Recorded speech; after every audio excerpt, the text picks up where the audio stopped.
주신 스승의 은혜는 어이시라.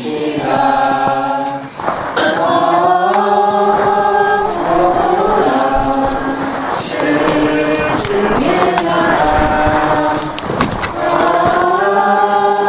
보답하리.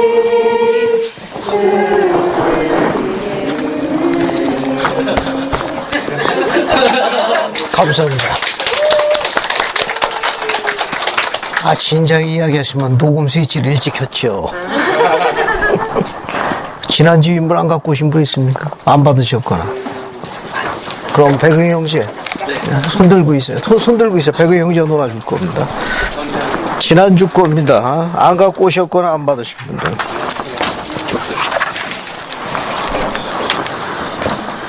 자, 여기 가져가십시오.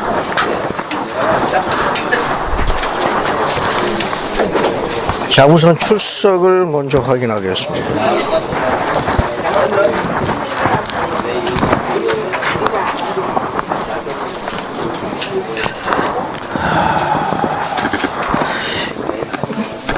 김상경 자매님 오셨죠? 권자익 감독 오셨고, 김현철 형제님, 광남이 형제 왔죠.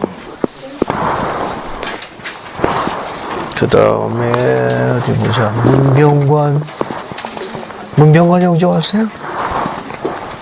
박윤대 자매 오셨고, 배준수 형제, 서수연 자매님 오셨네. 서유정 자매 왔고, 손미나 자매님 왔고, 설아 안 보이고. 오늘 수진이 온답니까? 금요일로 온답니까?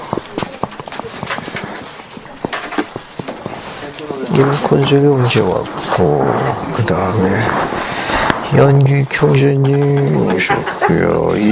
이영희 자매 오셨고, 진선미, 선미 오고 있는 중입니까?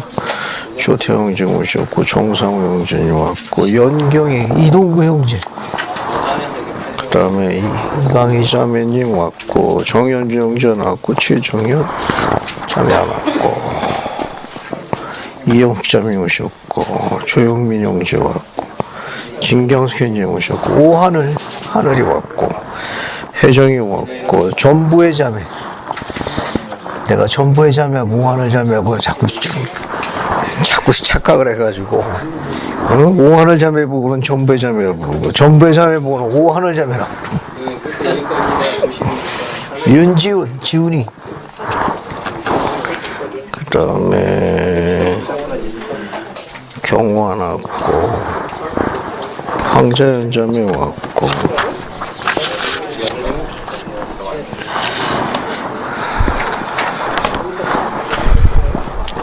자, 여러분 42장부터 나갑니다.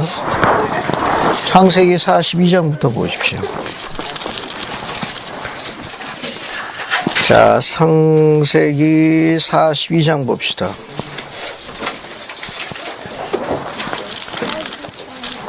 창세기 42장 5절을 한번 볼까요? 창세기 42장 5절 보면, 이스라엘의 아들들이, 이스라엘이니까 아브라함, 이삭, 야곱 할 때 야곱의 다른 이름이 이스라엘입니다. 이스라엘의 아들들이 양식을 사러 간 자 중에 있으니, 그 야곱, 이스라엘이 거한 땅이 가나안 땅이에요. 그 가나안 땅의 기근이 아주 심했습니다. 아주 심해가지고 이제 애굽으로 갑니다. 이제 애굽으로 가가지고 그 6절 보면은, 때에 요셉이 나라의 총리로서 그 땅 모든 백성의 곡식을 팔더니 요셉의 형들이 와서 그 앞에서 땅에 엎드려 절하더라. 요셉이 보고 형들인 줄을 아나 모르는 척하고 엄한 소리로 그들에게 말하여 이르되, 너희가 어디서 왔느냐? 그들이 이르되, 곡물을 사려고 가나안에서 왔나이다. 요셉은 그의 형들을 알아보았으나 그들은 요셉을 알아보지 못하더라. 요셉이 그들에 대해 꾼 꿈을 생각하고, 어떤 꿈을 꿨죠? 혹시 기억합니까? 이 꿈? 이 어떤 꿈을 꿨습니까? 그 정성호 형제는 간단하게 요약을 해요. 어떤 꿈을 꿨는지. 11식단이 이제 요셉을 향해서 절을 하는 거고, 또 다른 꿈 또 하나. 해달 11별이 이제 그에게 절을 하고. 감사합니다. 그게 창세기 37장에 언급되어 있습니다. 창세기 37장 한번 볼까요? 자, 창세기 37장 한번 볼까요? 그래서 한번 읽어볼게요. 오하늘 자매님, 이제 제대로 불렀어요. 6절부터 해가지고, 어디까지 있느냐? 9절까지 한번 읽어봐요. 6, 7, 8, 9. 한번 읽어봐요. 우리가 밭에서 곡식단을 묻더니 내 단은 일어서고 당신들의 단은 내 단을 줄여서서 전하더이다. 그의 형들이 그에게 이르되 내가 참으로 우리의 왕이 되겠느냐 참으로 우리를 다스리게 되겠느냐 하고 그의 꿈과 그의 말로 말미암아 그를 더욱 미워하더니 요셉이 다시 꿈을 꾸고 그의 형들에게 말하여 이르되 내가 또 꿈을 꾼즉 해와 달과 11별이 내게 절하더이다 하니라. 감사합니다. 여러분, 거기 7절에 보게 되면 내 단은 이로쓰고 당신들의 단은 내 단을 둘러서서 절하더이다. 그런데 또 꿈을 또 다시 꿨죠. 거기 보면 해, 달, 11별이 다 내게 절하이더이다. 이제 이 꿈이 드디어 이제 성취가 되는 장면입니다. 근데 여러분 그 42장을 좀 보게 되면은 형들은 요셉을 알아봤나요? 못 알아봤죠. 그죠? 여기 보면 이제 요셉하고 형들하고 이제 만나는 장면입니다. 근데 요셉은 형들을 알아봤습니다. 알아보았어요. 근데 형들은 요셉을 어떻게 했습니까? 알아보지 못했어요.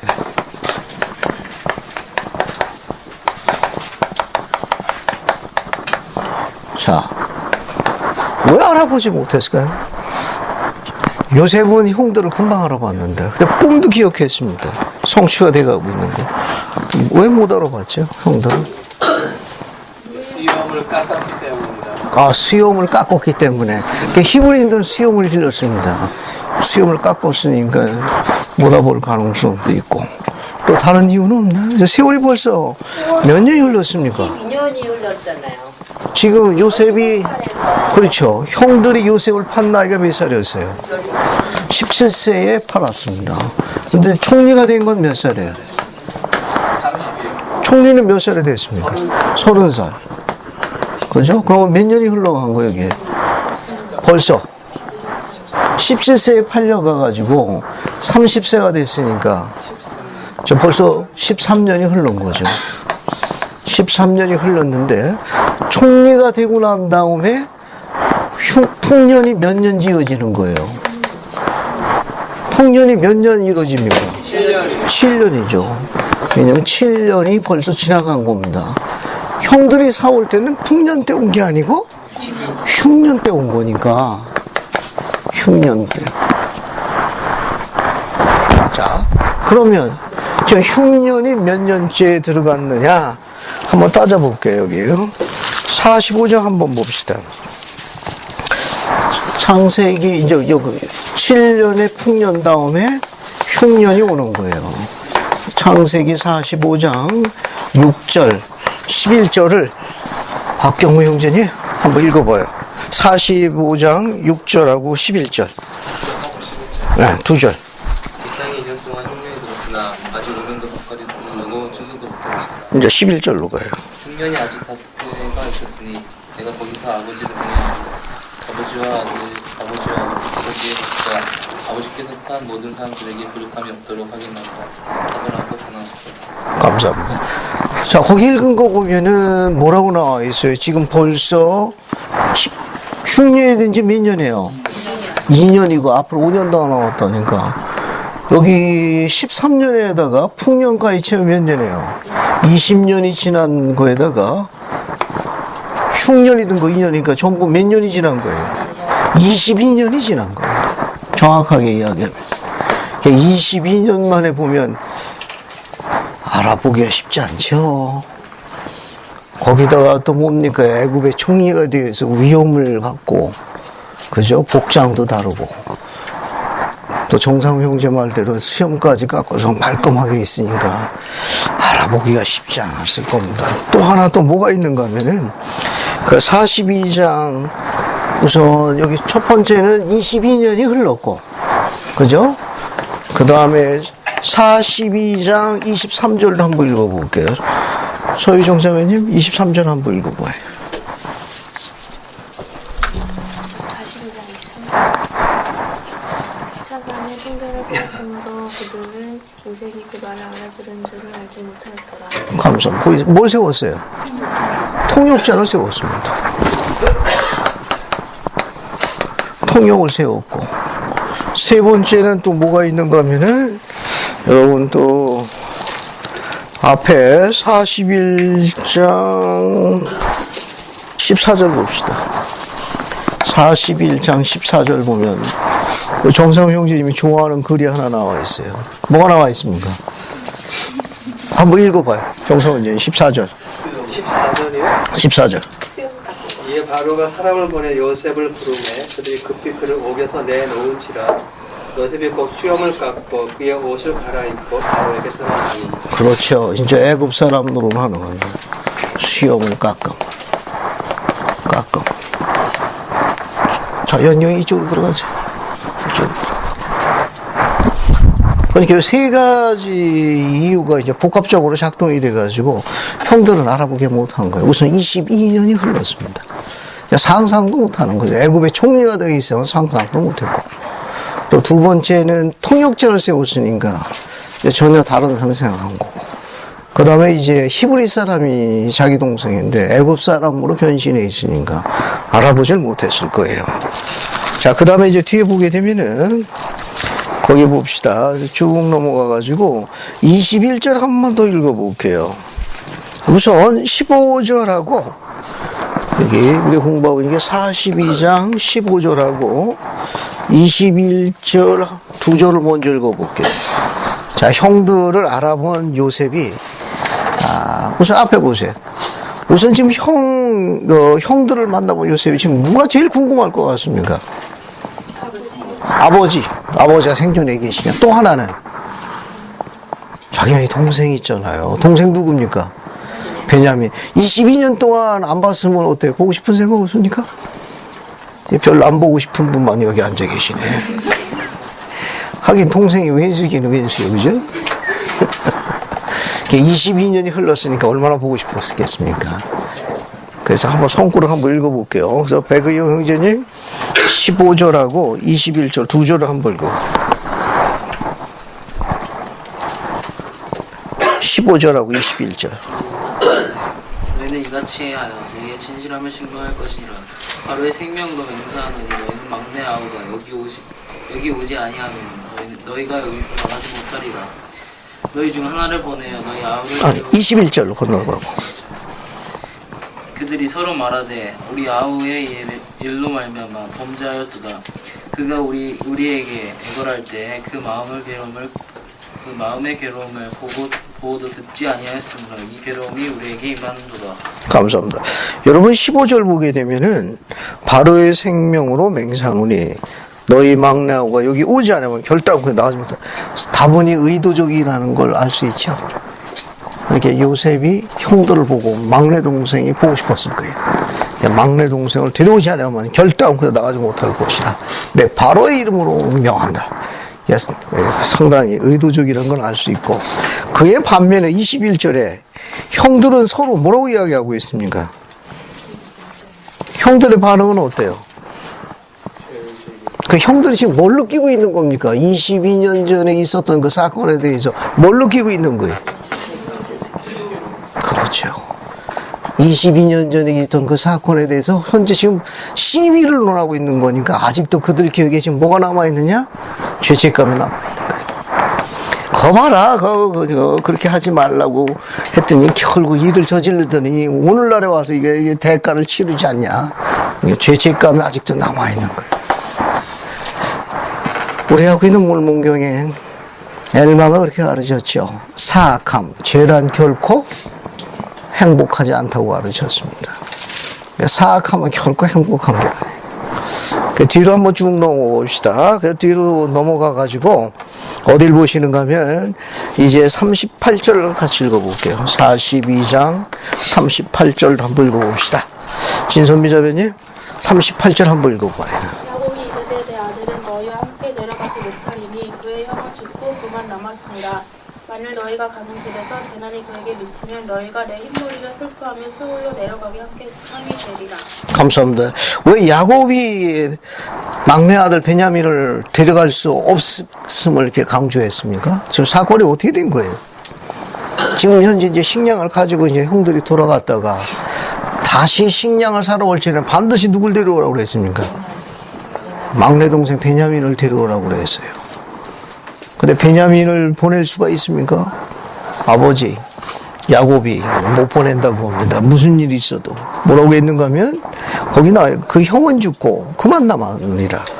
만약에 너희가 가는 길에 재난이 그 내 막내 아들에게 미치게 되면 이제 형처럼 또 그런 환란이 임하게 되면 뭐라고 그랬습니까? 너희가 내 흰머리를 슬퍼하며 스올로 내려가게 하미로다. 결국 이 말은 뭡니까? 너희가 결국 내가 그곳으로 걱정하게 하여 흰머리 내가 거의 이제 죽음으로 몰아가게 될 것이라. 이제 그 문장으로 이야기했는데 예, 단어가 좀 어렵게 번역이 됐어요. 여기 보면 이거 우리 함정역 원문을 가지고 직역하게 되면은 여기 38절 직역하게 되면 이게 너희가 옆에다 하나 옮겨 쓰세요. 이건 약간 번역을 좀 들여다볼 필요성이 있어요. 원문장은 너희가 나의 흰 머리로 슬픔을 지고 음부로 내려가게 하고야 말 것이라. 내려가게 하고야 말 것이라.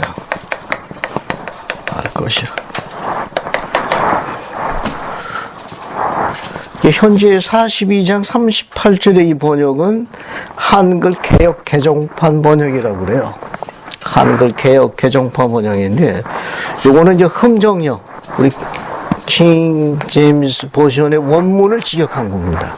직역하면 너희가 나의 흰머리로 슬픈 줄 왜? 그 남은 아들 하자마자 그 사랑한 여인 누굽니까? 라헬 아니에요. 그 사랑한 여인 하던 그 큰아들은 잊어버렸고 왜 살았는지 죽었는지 지금 죽었다고 생각하고 있는 거고, 그나마 위로를 얻는 게 그 막내 아들 베냐민인데 만약에 그마저 잃으면 내가 흰머리로 슬픔을 지고 음부로 내려가게 될 것이라 이렇게 이야기했는데, 여기 음부라는 단어를 개역 개정판에는 스올이라는 단어로 번역했어요. 스올이라는 이 단어는 히브리어입니다. 히브리어 단어예요. 원래 흠정역에는 요 음부라는 단어가 그레이브라는 단어입니다. 그레이브. 죽음이라는 단어예요. 근데 우리 개역 개정판은 이게 스올로 번역을 해놨는데, 성경 번역판에 여러 가지가 있습니다. 이거는 한글 킹 제임스 성경이라고 그래요. 성경 지역. 요거는 이제 이 흠정역이고 킹 제임스 버전을 원문을 그대로 번역한 책이에요. 그러니까 이제 이 번역이 또 일부 교파에서는 또 마음에 안 들으셔가지고 또 일련의 학자들이 구성돼가지고 또 자기들이 번역해 쓰는, 이게 이제 성경 원본주의자들이라 합니다. 이 번역은 이제 그대로 그냥 번역하거든요. 거기 번역에는 이제 음부로 되어 있습니다. 음부로 되어 있어요. 이게 히브리어로 번역해 놓은 거는 약간 그 단어의 어원을 따라서 번역한 건데, 보통 여기 음부라는 거는 영의 세계를 지칭해요. 영의 세계로 지칭할 적엔 히브리어, 히라보는 헤이디즈라는 단어로 씁니다. 헤이디즈라는 단어를 써요. 그 다음에 이제 저거 쓴 거, 히브리어는 스올이라는 단어를 씁니다.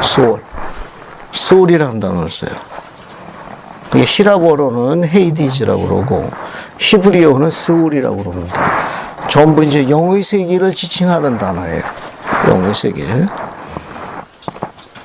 그래서 때로는 이제 우리가 번역할 적에 음부라고도 번역하기도 하고 때로는 영옥이라고 번역하는 건 전부 뭘 나타내느냐, 영의 세계를 나타내는 단어들이에요.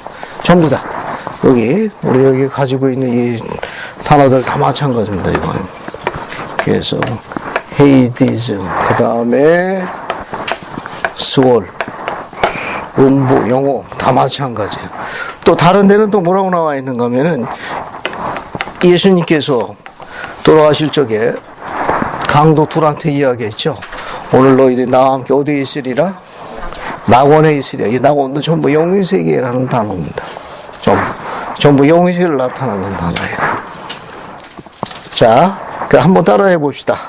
히라보에 따라서 헤이디즈, 그 다음에 히브리어에 스월, 음부, 영옥, 낙원, 전부 뭘 지칭한다? 영의 세계를 나타내는 거예요. 영의 세계. 그래서 우리가 죽은 다음에 가는 세상이 어디냐? 어디로 가느냐? 영의 세계로 가는 거예요. 영의 세계로 가요. 요 영의 세계를 우리가 히라보로는 뭐라고 그런다? 헤이드즈라고 그래요. 히브리어는 스월이라고 그래요. 또 다른 말로는 음부, 또 다른 말로는 영옥, 또 다른 말로는 낙원, 다 쓰는 말이에요. 그런데 넓은 의미로 쓸 적에는 영의 세계로 쓰는 게 가장 넓은 의미예요. 영의 세계, 우리 죽은 다음에 영의 세계. 그런데 이것을 또 동의어로 또 넓은 의미의 영의 세계를 여기가 죽음이에요. 여기가 죽음이고 이쪽이 부활이에요. 그러니까 죽음과 부활 사이에는 일정한 시간에 제한된 공간이 있습니다. 그 머무르는 곳이 영의 세계예요. 근데 넓은 의미로 갇혀 있다는 의미에서 영의 세계를 영옥이라고도 부를 수 있다는 거예요. 그러니까 원래 영의 세계는 크게 두 군데로 나눠져요. 하나는 의로운 영이 가는 낙원이라는 곳이 있고, 낙원을 기준하는 거예요. 이게 홈이 되는 거예요. 홈그라운드. 그래서 불의한 영들이 가는 건 낙원 바깥, 아우터 다크니스라고 그래요. 바깥 어둠이라고 그래요. 바깥 어둠. 여기는 불의한 영들이 거하는 거예요. 불의한 영들이. 그래서 작은 의미로, 좁은 의미로 볼 적에 의로운 영들이 어디 가고? 낙원에 가고, 불의한 영들이 바깥 어둠에 갈 적에, 그때 의로운 영과 불의한 영을 구분할 적에 바깥 어둠을 영옥이라고도 묘사하게 돼요. 작은 의미로. 그러나 이렇게 죽음과 부활 사이의 큰 의미로 의로운 영이나 불의한 영이나 갇혀있다라는 옥의 개념을 쓸 적에는 영의 세계를 동의어로 뭐라고도 쓸 수 있다? 영옥이라고도 쓸 수 있습니다. 영옥이라고. 그러나 예수님께서 십자가에 달리실 적에 양쪽에 두 강도가 있었어요. 그 강도들에게 오늘 너희들이 나와 함께 낙원에 있으리라. 여길 이야기하는 게 아니에요. 예수님께서 이야기할 때 낙원은 영의 세계를 이야기한 거예요. 그때 낙원이라는 단어는 히브리어의 스올이라는 단어예요. 그때 쓰신 단어는 스올을 썼으니까 영의 세계를 이야기하는 것이지, 거기서 그냥 주여 저를 용서하시옵소서라는 말 한마디 때문에 낙원으로 간 건 아니에요. 알겠어요? 예수님 일로 가지만 두 강도는 어디로 갑니까? 여기로 예약 티켓이 된 거예요. 밑으로 가셔야 됩니다. 됐죠? 그렇게 이해하시면 되겠어요. 자, 그 다음에 이제 43장 1절로 갑시다. 그 땅에 이제 기근이 심해졌습니다. 그래서 뒤로 쭉 넘어갈게요. 그래서 이제 8절, 9절도 한번 읽어보겠습니다. 유다가 재혼하는 내용이 나옵니다. 그 내용도 한번 읽어볼게요. 황찬인 자매님, 8절, 9절 한번 읽어봐요. 43장.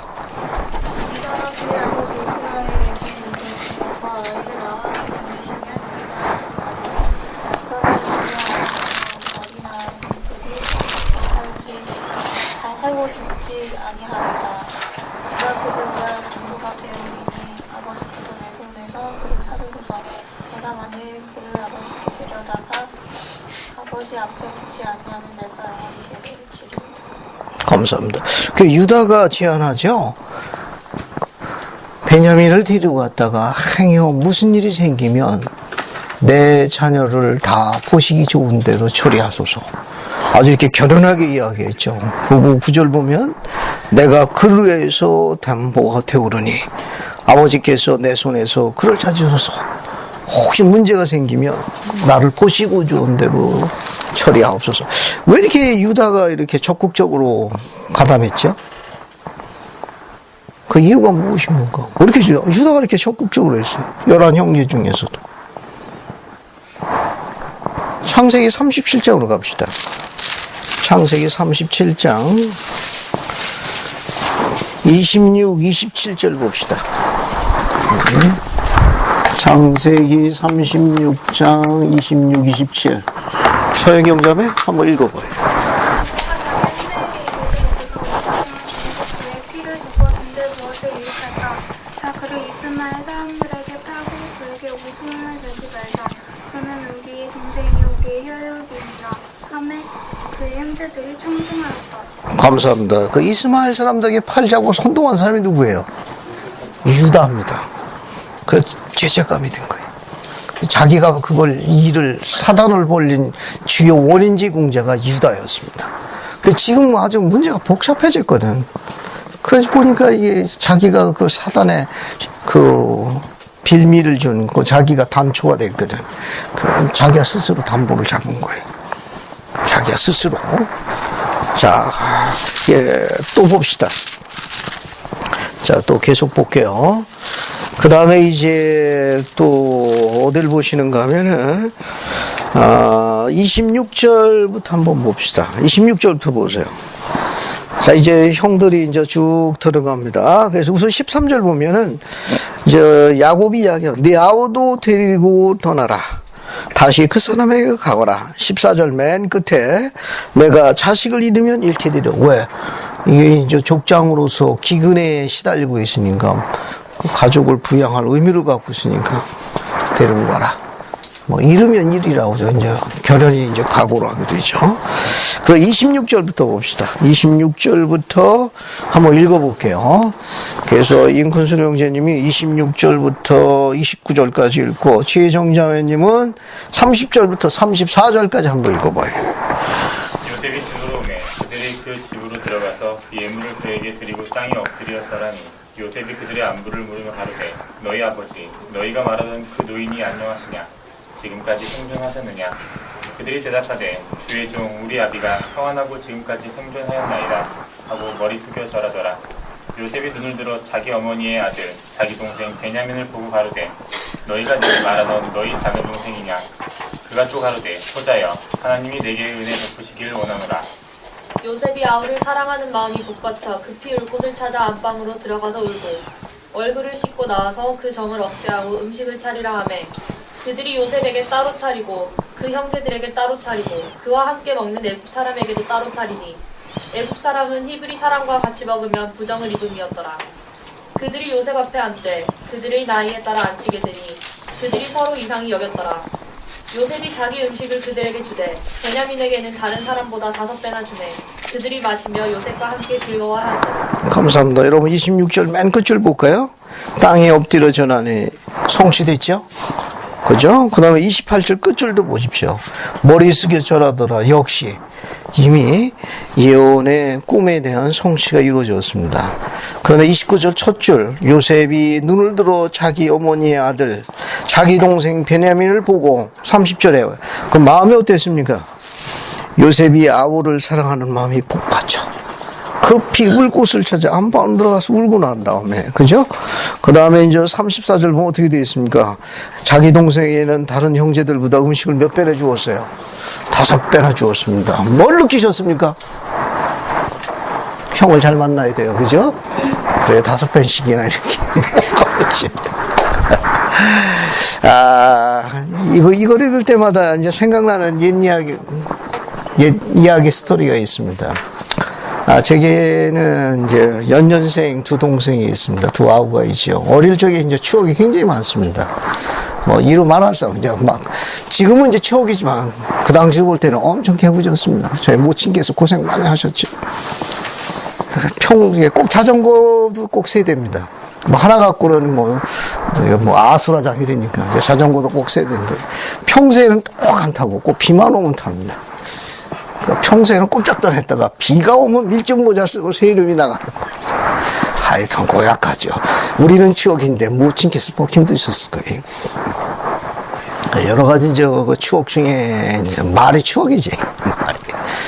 밑에 두 동생들이 가장 보고 싶을 때가 언제였는가 하면 고입 재수를 하기 위해서 서울에 와 있었습니다. 대입이 아니고 고입. 고입 재수하려고. 왜냐하면 당시 형님이 성균관대학 교법정대학을 다니셨어요. 그래서 이제 이제 졸업하고 내려오기 때문에 하수하던 그 집에서 이제 같이 이제 머물게 되는데, 오메, 잠시 한 달 정도를 이제 적응하라고 큰 형님이 저하고 함께 계셨습니다. 그 형님이 내려가신다고 그러니까 왜 이렇게 서러운지, 그래도 명색이 사내라고 또 눈물 흘리기 싫어가지고 형 떠나고 난 다음에 요셉은 안방으로 갔죠. 저는 화장실로 갔습니다. 그 하숙집 화장실 가가지고 한참을 돌아. 왠지 이제 혼자 아침부터 다 해야 되니까 왜 이렇게 서러운지. 그리고 형이 그렇게 당부를 했어요. 큰 형이 추석 때고 뭐고 절대로 내려오지 말지니. 내려오지 말라는 거야. 시험 다 끝나고 그러고 내려오라고 하는데, 근데 그 소리가 더 이게 서러워가지고, 네, 하고 대답은 했지만, 형님 가시고 난 다음에는 이제 갑자기 그냥 서름이 복받쳐가지고, 네, 뭐 안방으로 갔지만 저는 화장실을 뛰어가지고, 그걸 또 들켰습니다. 하숙집 아주머니한테.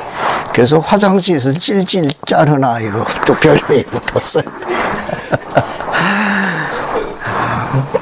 이제, 그러고 이제, 명륜동인데, 성균관대학교 명륜동에 있거든요. 그 바로 지척에서 이제 하숙집에서 쭉 지내있습니다.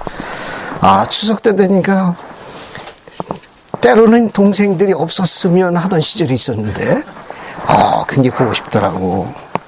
보고 싶었는데, 뭐 내려오지도 말고 꼼짝도 하지 말라니까 무서워가지고 뭐 꼼짝을 못하고. 그때 어린 마음에 결심한 게 있어요. 이제 동생들 때리지 말아야지. 이제 제 취미생활 중에 그게 하나였거든. 무슨 소리 나나 한 번씩. 무슨 소리가 나오나 하고 이렇게 돌아가면서 이렇게. 그래도 막내는 조금 더 기여했고, 바로 밑에 동생이 그 시험용 대상이었습니다. 모르모도 비슷하게. 이제 세월이 그렇게 가니까 굉장히 보고 싶더라고. 이제는 이제. 그때 이제 생각이 정리되었어요. 앞으로 함께 하게 되면 잘해줘야지. 그 이후로는 이제 그 재수하던 그 시간이 일종의 뭐라고 그럴까요? 형제애를 나누는 뭐 그런 시기의 변화가 됐던 것 같습니다. 그 이후로는 이제 좋은 형이 되려고 노력을 굉장히 많이 했습니다. 굉장히 보고 싶었어요. 물론 그 녀석들은 안 보고 싶었겠지만, 저는 굉장히 보고 싶더라고요. 또 그만큼 또 외로웠고, 또 대학교 다니는 하숙형들한테 그 뭐라고 그럴까요? 쉽지 않은 예를 들면 이제 하숙집 아주머니가 물론 이제 어리니까 이제 뭐 빨래거리도 알아서 다 챙겨가지만 그래도 감춰놓는 게 있었거든요.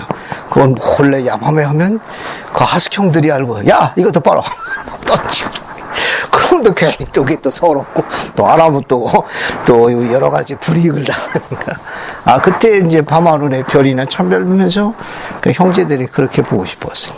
그 뒤로는 이제 어쨌든 이제 함께 합류하게 됐는데, 그 뒤로는 좋은 형이 되려고 애를 많이 썼습니다. 그래서 저도 이 글을 읽으면은 요셉의 마음은 10분 이해 못하지만 22년 만에 봤던 동생에 대한 혈육의 정은 그려볼 만합니다. 그래서 형제가 있다는 건 참 좋다. 비록 여러 가지 뭐 크고 작은 애환이 있다 하더라도 함께 나눌 수 있는 게 좋은 거예요. 제게는 이제 아들이 둘이 있습니다. 큰 아들은 작은 아들 동생이 없으면 그렇게 심심해 하더라고. 학교를 언제 오나 하고 기다리다가 못 기다리고서 나가서 기다려요. 데리고 옵니다. 자기 동생을. 근데 동생은 형만 없으면 그렇게 좋아해. 아주 너무 좋아하는 거야. 형이 뭐 캠프를 간다든지 학교에서 무슨 뭐 행사가 있어서 여행 가고 그러면은 자기 세상이야. 자기 너무 행복. 형이 안 왔으면 좋겠대. 근데 형은 안 그래. 꼭 찾으러 다녀. 그거 보고 참 형과도 나도 예전에 그랬나. 왜? 나도 심심해 꼭 찾으러 다녔거든. 예, 동생들은 형 없으면 해방된 민족이고. 모르겠어요. 경호도 그런 심정인지. 얼굴에 보니까 그런 것 같아. 형 지금 선교상 당해가지고 응답받고 있을 거야. 10분 이해가 갑니다. 자, 이제 뒤로 쭉 넘어가겠습니다. 자, 쭉 넘어가셔가지고 이제 요셉이 형제들에게 자기를 밝히는 내용이 45장에 있습니다. 그래서 45장 1절부터 8절까지 한번 쭉 읽어볼게요. 이 내용은 드디어 이제 만나는 장면입니다. 그래서 손민혜 자매님 1절부터 시작해가지고 우선 5절까지 읽어보시고 전부의 자매님은 6, 7, 8절을 한번 읽어보세요. 요셉이 시종하는 자들 앞에서 그 정을 억제하지 못하여 소리 질러 모든 사람을 자기에게서 물러가라 하고 그 형제들에게 자기를 알리니 그때 그와 함께한 다른 사람이 없었더라. 요셉이 큰 소리로 우니 애국 사람에게 들리며 바로의 공중에 들리더라. 요셉이 그 형들에게 이르되 나는 요셉이라. 내 아버지께서 아직 살아계시니까 형들이 그 앞에서 놀라서 대답하지 못하더라. 요셉이 형들에게 이르되 내게로 가까이 오소서. 그들이 가까이 이르되 나는 당신들의 아우 요셉이니 당신들이 애굽에 판 자라. 당신들이 나를 이곳에 팔았다고 해서 근심하지 마소서. 한탄하지 마소서. 하나님이 생명을 구원하시려고 나를 당신들보다 먼저 보내셨나이다. 이 땅에 2년 동안 흉년이 들었으나 아직 오면은 밭가리도 못하고 추수도 못할지라. 하나님이 큰 구원으로 당신들의 생명을 보존하고 당신들의 후손을 세상에 두시려고 나를 당신들보다 먼저 보내셨나니 그런즉 나는 이리로 보낸 이는 당신들이 아니요 하나님이시라. 하나님이 나를 바로에게 아버지로 삼으시고 그 온 집의 주로 삼으시며 애굽 온 땅의 통치자로 삼으셨나이다. 감사합니다. 이제 요셉이 자기의 신분과 정체를 밝히는 내용입니다. 여기 보게 되면 특히 이제 3절 보게 되면은 요셉이 그 형들에게 이르되 나는 요셉이라. 내 아버지께서 아직 살아계시니까. 형들이 그 앞에서 놀라서 대답하지 못하더라. 왜 형들이 말문이 막혔을까요? 22년 전에 팔아버린 동생이 살아가지고 애굽에 총리가 있다가 신분을 밝히니까 왜 형들이 말을 못했습니까? 왜 말을 못했어요? 놀래가지고. 어떻게 생각합니까? 경호. 왜 말을 못했어요, 형들이? 그동안 죄책감. 또 뭐도 있습니까? 후환이? 두려운 거. 왜? 이제 총리니까. 생사하복에 모든 걸 다 갖고 있는 거 아니에요. 그죠? 맨 뒤에 보게 되면은 야곱이 아비가 죽을 적에 요셉에게 이야기합니다. 당부를 해요. 내 형들을 용서하라. 왜냐면 형들이 부담스러운 거예요, 지금. 그래도 두려운 거라. 그 얘기를 요셉이 듣고 크게 통곡하니, 야, 형들한테 전혀 그런 생각하지 말라. 내가 당신들의 자식의 자식까지 3대까지 내가 다 키울 것이니 조금 더 그런 생각하지 말라. 일이 한 것은 당신들이 한 일이 아니라 누가 한 일이라고 했어요? 사실은 하나님께서 미리 하신 일이라. 우리는 이 내용에서 요셉으로부터 뭘 배울 수 있습니까? 한번 찾아봐요. 뭘 배울 수 있는지. 지금 읽은 성권에서 뭘 배울 수 있습니까? 지금 이 짧은 성권에서.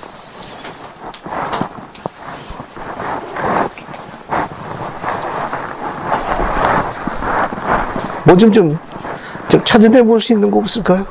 여기 요셉으로부터. 왜냐면 여기 뭐라고 이야기했는가 하면은 5절에 당신들이 나를 이곳에 팔았다고 해서 근심하지 마소서. 한탄하지 마소서. 하나님이 생명을 구원하시려고 나를 당신보다 먼저 보내셨나이다. 당신들은 의도적으로 했겠지만 사실은 하나님 미리 다 아심으로 기근 때에 이 백성을, 당신의 백성을 보존하시려고 나를 도구로 썼으니 조금도 그런 데 대해서 부담 갖지 말아라. 이 땅에 흉년이 벌써 몇 년이 들었습니까? 2년이 들었어요. 앞으로 몇 년이 남았습니까? 5년이 남았느니라. 그래서 뭐라고 했는가 하면 뒤에 이야기하죠. 8절에 그런즉 나를 이리로 보낸 이는 당신들이 아니요 하나님이시라. 하나님이 나로 바로에게 아버지로 삼으시고 그 온 집의 주로 삼으시고 애굽 온 땅의 통치자로 삼으셨나이다. 거기다가 성과 하나 적으세요. 로마서 8장 28절이라고 하나 적으십시다. 거기 창세기 45장 8절 뒤에다가 로마서 8장 28절이라고 하나 적었어요. 로마서 8장 28절. 그래서 로마서 8장 28절로 갑니다. 로마서 8장 28절로 가요. 이 성구도 아주 사랑받는 성구입니다. 로마서 8장 28절로 갑니다. 그래서 한번 읽어보죠. 저기 뒤에 배준수 형제님 8장 28절 한번 크게 읽어봐요. 우리가 알거니와 하나님을 사랑하는 자, 곧 그의 뜻대로 부르심을 입은 자들에게는 모든 것이 합력하여 선을 이루는. 감사합니다. 이 성구는 암송하는 게 좋아요. 이 성구는 암송하는 게 좋습니다. 자, 거기 보면 우리가 알거니와 바울이 가르친 거예요. 하나님을 사랑하는 자, 곧 그의 뜻대로 부르시는 입은 자들에게는, 그러니까 요셉처럼 이렇게 가족이나 다른 사람들을 축복하는 도구로 쓸 수 있도록 부름받은 자들이 있습니다. 이런 자들을 뭐라고 묘했는가 하면 하나님을 사랑하는 자. 그러니까 요셉이 지금까지 온 모든 일련의 과정은 하나님을 사랑하는 자의 대변자예요. 그뿐만 아니라 다른 사람을 축복하기 위해서 주님께서 친히 도구로 쓰임을 받도록 부름받은 자입니다. 이런 자들은 그의 뜻대로 부르심을 받아요. 그분의 뜻입니다. 뭐가? 이거 17살 때 팔려갔거든요. 그죠? 그 종으로 팔려갔다고. 하나님의 계명을 지킨다는 그 의로움 때문에 하나님을 사랑한다는 그 이유 하나에, 그 이유 하나 때문에 어디로 갔습니까? 감옥으로 갔잖아요. 그 나쁜 모든 최악의 상황을 뭘로 만든 겁니다. 그것 모든 것까지 합력하여 전부 뭘로 만들었어요? 가장 좋은 곳으로 업그레이드한 거예요. 업그레이드한 거예요. 그것을 뭐라고 그러느냐? 우리가 갖고 있는 신앙의 힘이라고 그러는 거예요. 신앙은 가장 나쁜 것을 무엇으로? 가장 좋은 곳으로 전환할 수 있는 힘이 있습니다. 지금 손골을 그렇게 이해합니다. 신앙이라는 건 시련, 역경, 설명할 수 없는 그런 모든 것들을 무엇으로? 축복으로 전환할 수 있어요. 그래서 바울이 그 원리를 설명한 겁니다. 합력하여 선을 이룬다. 지금 여기서 이야기한 이건 누굴 염두에 둔 거라는 걸 알 수 있습니까? 그럼 바울이 신앙의 선조 요셉을 암시하는 거예요. 로마서 8장 28절은 신앙의 선조 요셉을 암시해서 로마에 있는 성도들에게 가르친 거예요. 우리 선조 요셉이 그리했지 않았더냐? 우리가 알거니와 누가? 구약의 애국으로 팔려간 우리 조상 요셉을 알거니와 어떻게 되었더냐? 그 하나님을 사랑하지 않더냐? 그가 그분의 뜻대로 부르심을 입었지 아니하더냐? 그래서 우리 조상들을 구원했지 않더냐? 자, 하나님과는 모든 것이, 이 모든 거라는 건 아주 나쁜 걸 이야기하는 거예요. 시련, 역경, 뭐 이렇게 설명할 수 없는 그런 제한받는 모든 속박까지도 뭘로 전환되는 겁니까? 가장 좋은 것으로 바꾸게 된다. 축복으로 전환하게 된다. 그런 의미에서 우리에게 어떤 시련이나 역경이 왔을 적에 그 크기가 문제가 되는 게 아니라 그것을 받아들이는 우리의 신앙의 자세가 더 중요한 거예요. 그럼 우리는 그 가운데 어떻게 합니까? 설명할 수 없는 지혜, 분별력, 또 온유함, 오래 참음, 또 구주에 대한 사랑하는 마음, 또 변함없는 그분에 향하는 사모하는 마음이 날로 커져가게 되죠. 그것이 설명하고 있는 내용입니다. 그래서 8장 28절은 우리가 이제 뭐라고 이야기할까요?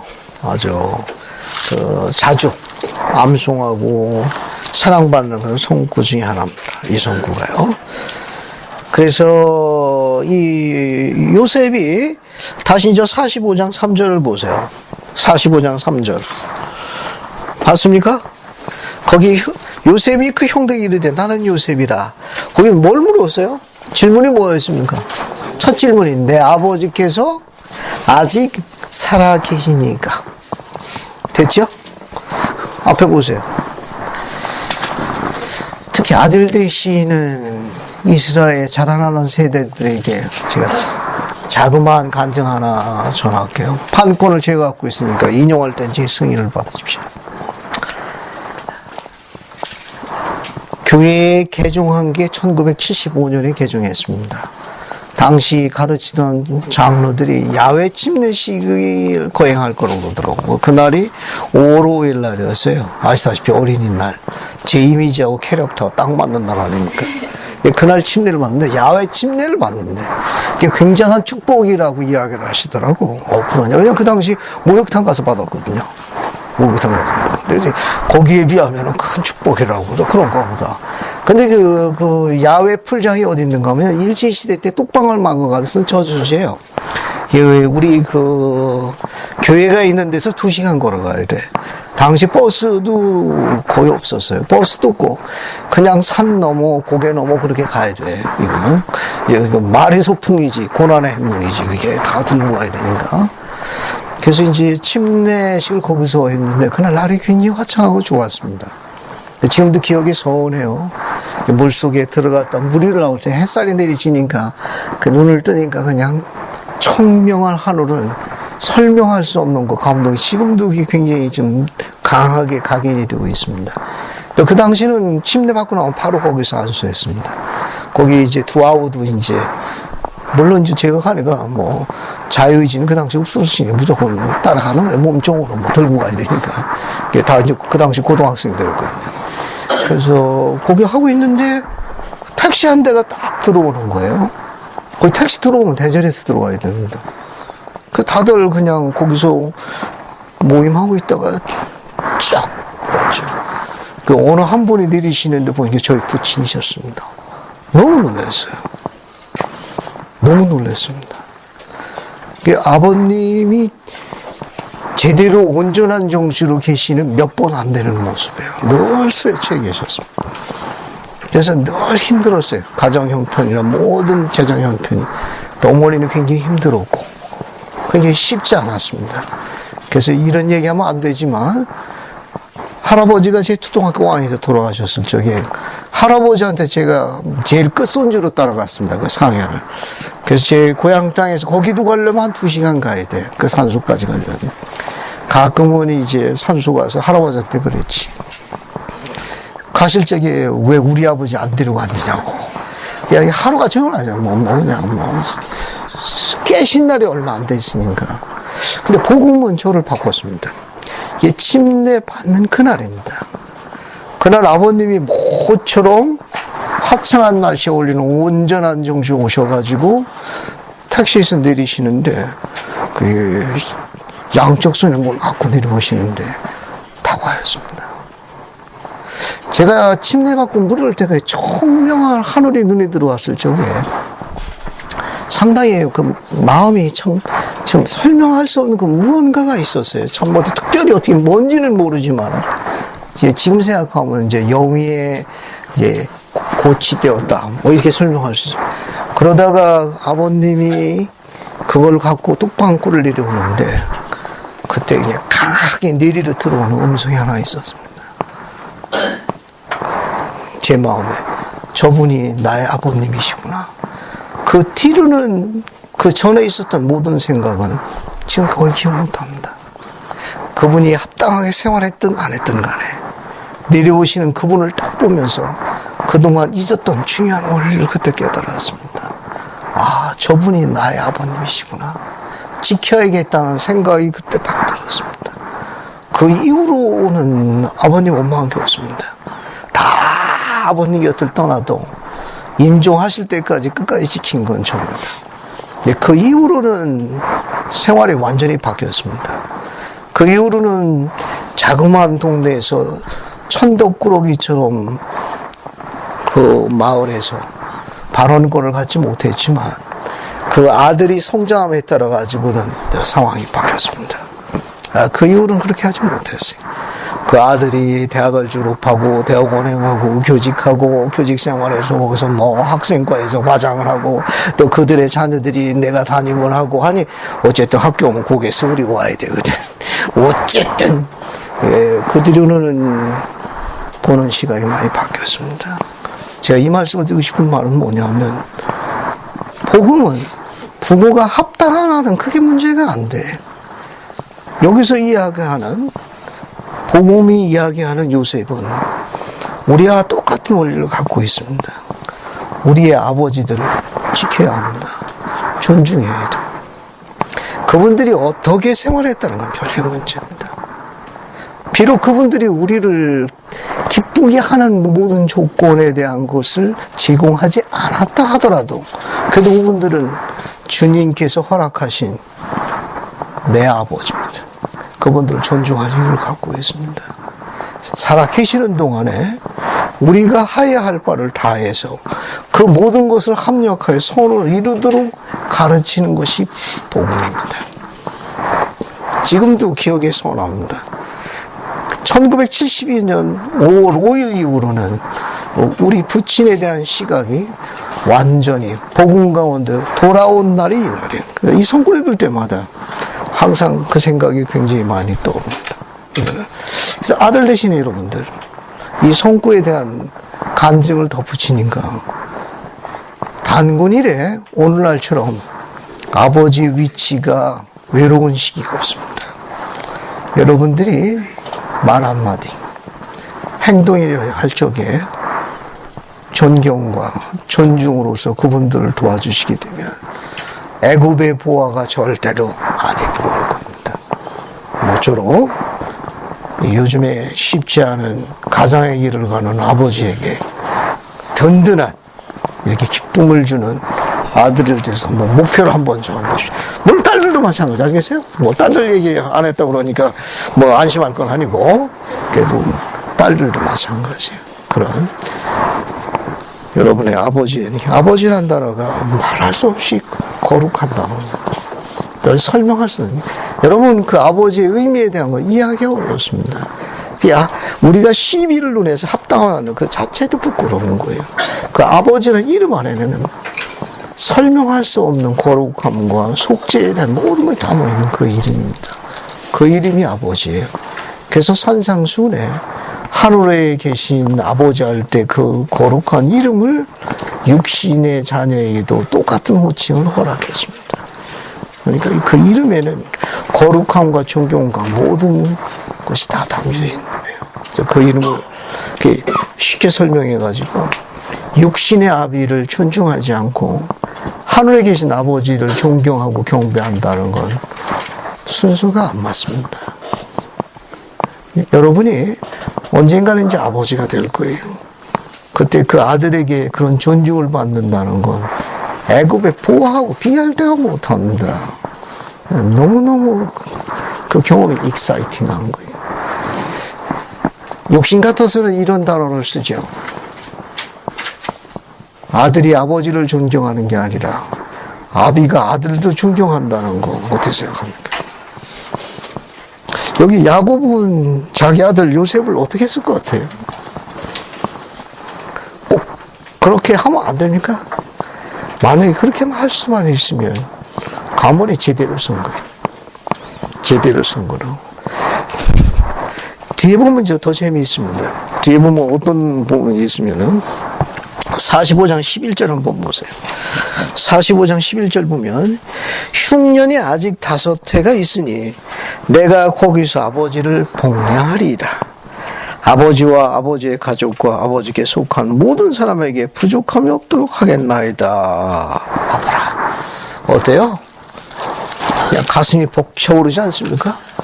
제 것만 챙기려는 험악한 이 시대의 가르침에 비해 가지고 고대 구약에 나와 있는 요셉 이야기는 아무리 읽어도 우리의 심금 울리는 메시지거든요. 27절 보세요. 27. 자, 이제, 형들이 가서 소식을 전합니다. 그래서 26절부터 28절까지 한번 읽어볼게요. 조영민 형제님, 거기 45장 26절부터 28절까지 한번 읽어보십시오. 알려 이르되 요셉이 지금까지 살아있어 애굽 땅 총리가 되었더이다. 야곱이 그들이 말을 믿지 못하여 어리둥절하더니 그들이 또 요셉이 자기들에게 부탁한 모든 말로 그에게 말하매 그들의 아버지 야곱은 요셉이 자기를 태우려고 보낸 수레를 보고서야 기운이 소생한지라. 이스라엘이 이르되 조카도다. 내 아들 요셉이 지금까지 살아있으니 내가 죽기 전에 가서 그를 보리라 하니라. 감사합니다. 거기 보게 되면은 야곱이 자기 아들이 살아있다는 걸 가지고 믿지 못하다가 27절에 보게 되면 아버지 야곱을 위해 가지고 자기 아들 요셉이 보낸 수레를 보고 어땠습니까? 드디어 기운이 소생한지라. 기운이 소생한지라. 28절에 아버지 야곱 이스라엘이 첫 번째 문장이 뭐라고 되어 있습니까? 한 문장으로 조카도다. 조카도다. 잘 보세요. 아들 되는 자라나는 세대 여러분들에게 하나 부탁드리고 싶은 게 있습니다. 여러분 나중에 세월이 가가지고 그 아버지가 흰머리만 남게 될 거예요. 아마 눈이 어두워서 잘 안 보일 거고 귀도 어두워서 잘 안 들릴 시기가 올 겁니다. 어쩌면은 판단력과 분별력이 있어가지고 여러분들이 볼 적에 존경심보다는 때로는 무시하는 본의 아닌 그런 상황이 있을 수 있습니다. 그런 상황이 있을 적에 부친의 명함이 순서가 안 맞고 분별력과 판단력이 흔들린다 하더라도 면전에서는 그분을 존중할 수 있도록 발언을 조심해 줬으면 좋겠어요. 하나님께서 그렇게 발언을 기쁘게 해주는 아들을 축복하십니다. 같은 호칭을 사용하도록 한 그 아버지의 이름은 아직도 유효한 감리원의 호칭이. 비록 나중에 판단력과 육신의 노쇠함으로 인해 가지고 어려움이 있을 적에 여러분이 있기는 되도 않는 이야기를 한다 하더라도 면전에서 여러분이 갖고 있는 힘과 경제력과 지식과 정보로 인해 가지고 자기를 드러내려고는 안 했지만 은연중에 들어세움을 내우는 강요한 듯한 발언을 아비 앞에서 전언하는 아들은 참으로 불쌍한 아들이. 나중에 낳은 그 아들이 또 성장하게 되면 더 수모를 겪을 거예요. 그래야지 마십시오. 그러지 말고 그분을 존중하십시오. 존중하게 되면 여러분 그 안에서 또 다른 계시형을 볼 거예요. 그것이 이 복음이 가르치는 중요한 원리입니다. 나중에 또 세월이 가게 되면 그 어미도 역시 육신의 노쇠함을 입게 될 경우에 그런 부분에 있을 적에 여러분을 키우기 위해서 좋은 시절, 나을 적에 피를 흘리신 분들입니다. 그 아름다운 시절에 모든 걸 다 뒤로 미루신 분들입니다. 그분들이 나중에 골수가 빠져가지고 왔다 갔다 쉽지 않은 나이가 됐을 적에도 역시 여러분이 갖고 있는 힘과 위치로 인해 가지고 그 어머니를 한쪽 모퉁이에 몰아놓지 마십시오.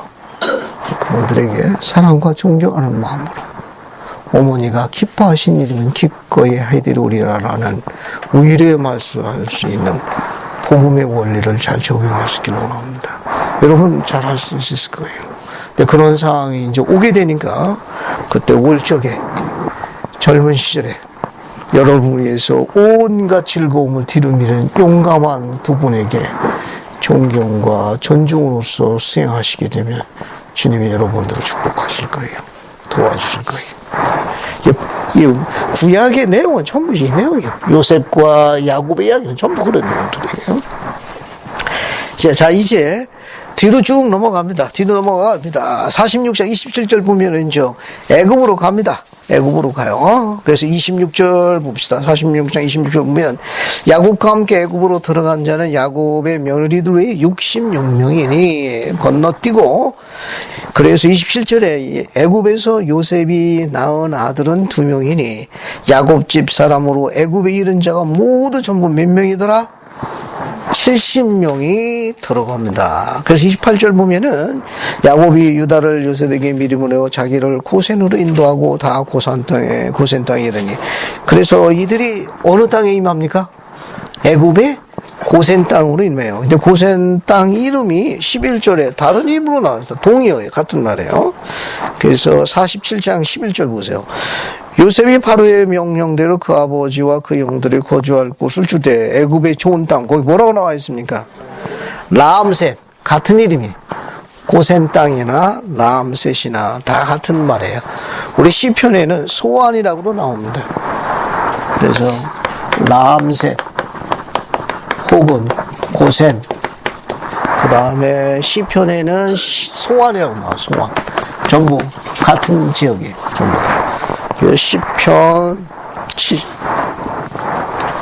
이거는 시편의 78편 12절 그리고 43절에 소안이라는 지명이 나오는데 고센 땅이에요. 애굽인들은 라암셋이라고 불렀습니다. 다 같은 땅입니다. 자, 그 다음에 이제 쭉 넘어가 가지고요 48장으로 갑니다. 48장으로 갈게요. 이제 야곱이 에브라임과 므낫세에게 축복합니다. 요셉의 아들이죠. 그 다음에 거기 보면은 2절 보세요. 쭉 읽어가면서 축복하는 내용을 정리해 볼게요.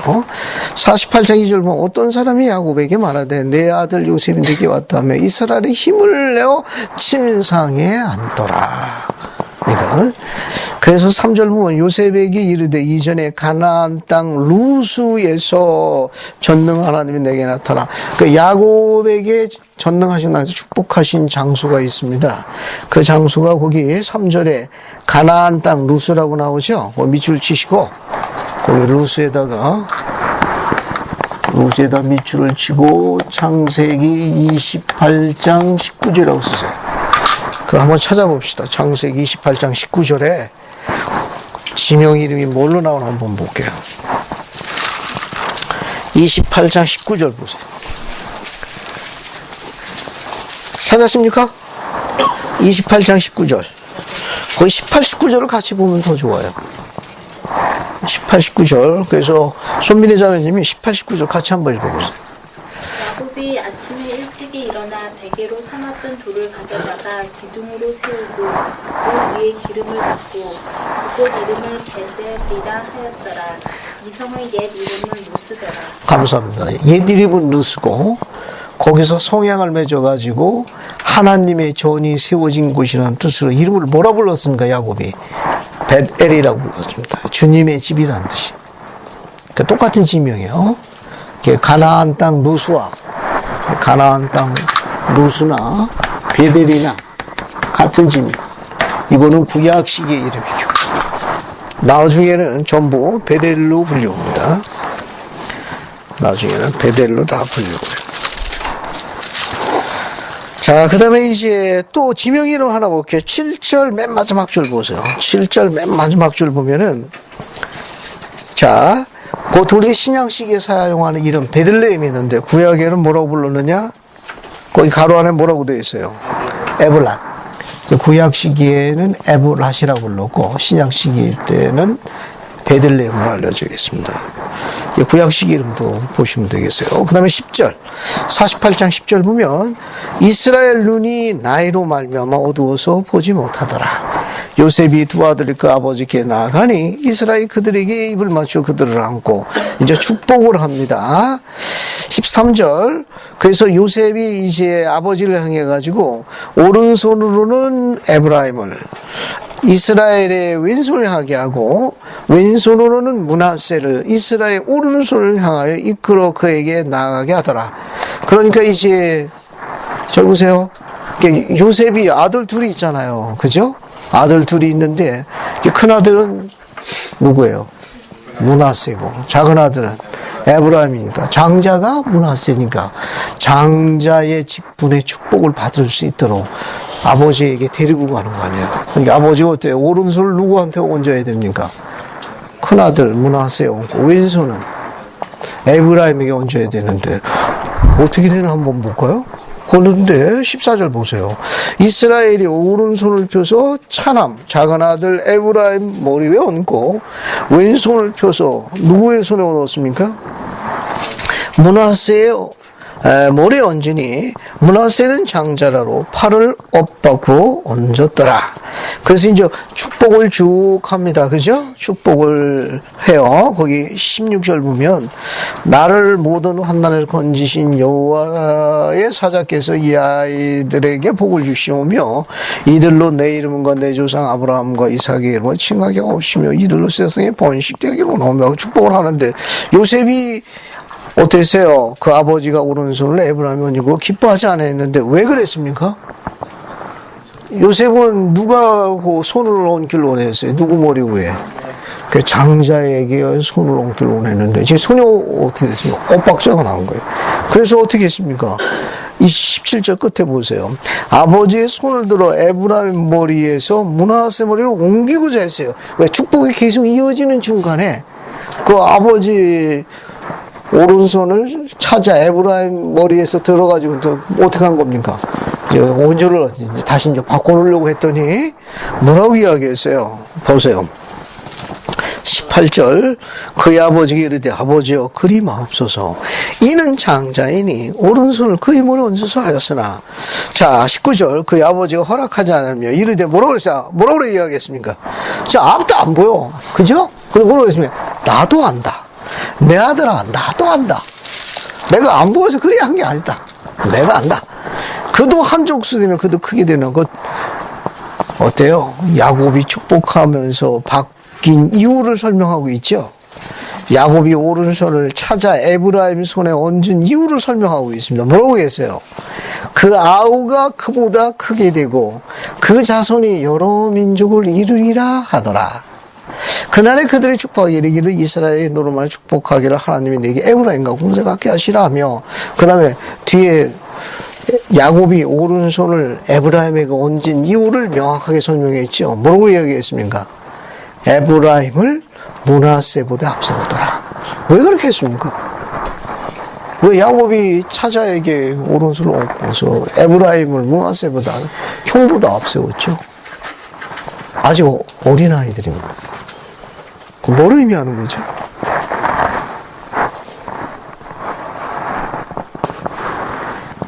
에브라임이 형보다 더 큰 영성을 지닌 이들을 암시하는 것. 차자지만 형 므낫세보다는 아우 에브라임이 더 큰 영성을 지니고 있는 것을 영의 인도에 따라 이제 장자의 직분이 바뀌는 거예요. 그래서 혈통이 에브라임 쪽으로 내려가고. 자, 그 다음에 뒤에 보시면 22절 보세요. 내가 네게 내 형제보다 거기 뭐라고 나와 있습니까? 세겜 땅이라고 나오죠? 세겜 땅. 거기 48장 22절 보면은 세겜 땅이라고 이렇게 번역이 되어 있는데 요거 흠정역 원문은 원 포션입니다. 원 포션이라는 단어가 되어 있어요. 이거 직역하면 일부분 이런 뜻입니다. 혹은 한 분깃 이런 뜻입니다. 이게 이건 단어를 조금 의역한 단어예요. 의역한 단어입니다. 그 흠정역 그 원문은 땅이라는 용어가 안 나오고 원 포션이라는 단어가 되어 있어요. 직역하면 일부분, 한 분깃 이렇게 번역하는 게 훨씬 더 원문에 가깝습니다. 이거. 그래서 내가 네게 네 형제들보다도 한 분깃을 더 주었나니 한 분깃을 더 주었나니 우리가 갖고 있는 흠정역 개역 개정판은 제가 세겜 땅으로 번역을 해놨는데 흠정역 옛 번역은 일부분을 더 주었나니 더 좀 더 직역하면 한 분깃을 더 얹었으니가 훨씬 더 원문에 가깝습니다. 이게 세겜 땅이라고 그래가지고 땅을 이야기한 부분은 아니고 더 얹어 주었다. 분깃을 더 주었다. 이렇게 이해하시는 게 훨씬 더 빠르겠습니다. 자, 그 다음에 이제 이렇게 번역한 이유 중에 하나는 여기 일부분 원 포션이라고 되어 있는 이 히브리어의 히브리어 원전의 히브리어 단어가 세겜이라는 단어가 되어 있다고 그래요. 그래서 히브리어의 단어를 그냥 번역해서 세겜 땅으로 번역한 걸로 알려져 있는데 그것보다는 한 분깃 일부분을 더 주었나니 이렇게 번역하는 것이 훨씬 더 문맥이 더 좋습니다. 자, 그 다음에 이제 49장으로 들어갑니다. 이제 아들들에게 축복을 하는 거예요.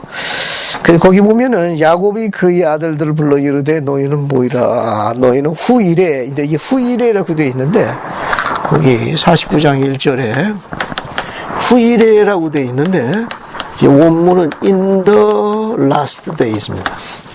in the last days. 그래서 직역하면 마지막 날에 이렇게 번역할 수 있을 거예요.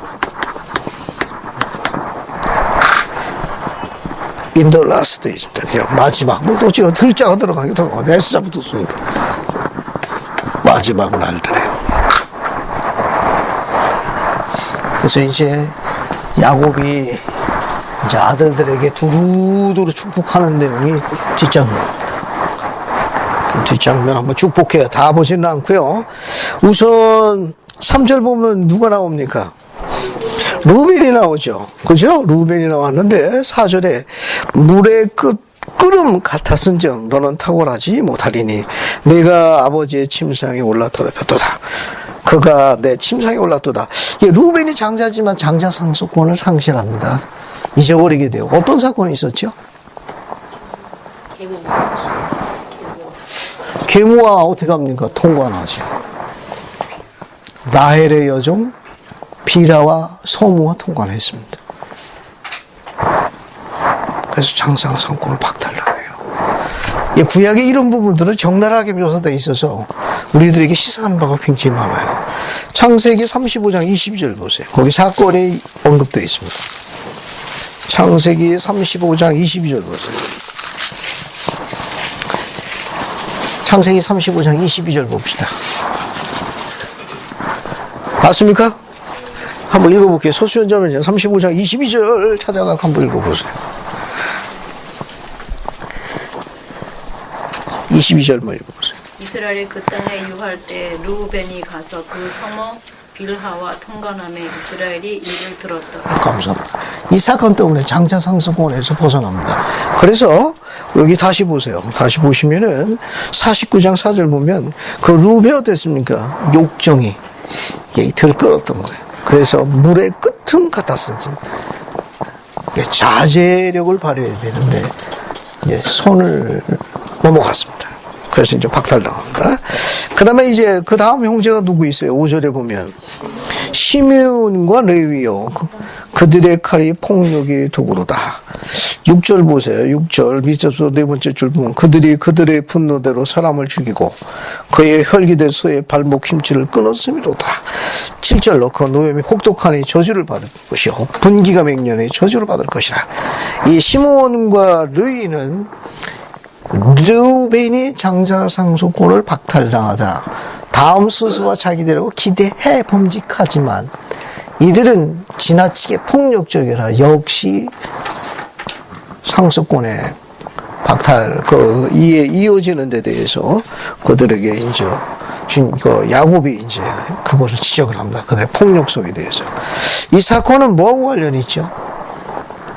어떤 사건하고 관련이 있습니까? 시므온과 레위가 왜 이렇게 야곱으로부터 폭력성에 대해 가지고 이렇게 비난을 받고 있어요? 축복을 제안받습니다. 시므온과 레위는. 어떤 사건이 있습니까? 레아에게 딸이 있죠. 그 딸이 누굽니까? 디나가 어떻게 됩니까? 그 디나가 어떻게 되죠? 여러분 거기 보게 되면 이제 소위 이제 강제로다가 욕을 당합니다. 창세기 34장 1절부터 3절까지를 손민의 자매 한번 읽어보세요. 34장 1절부터 3절까지.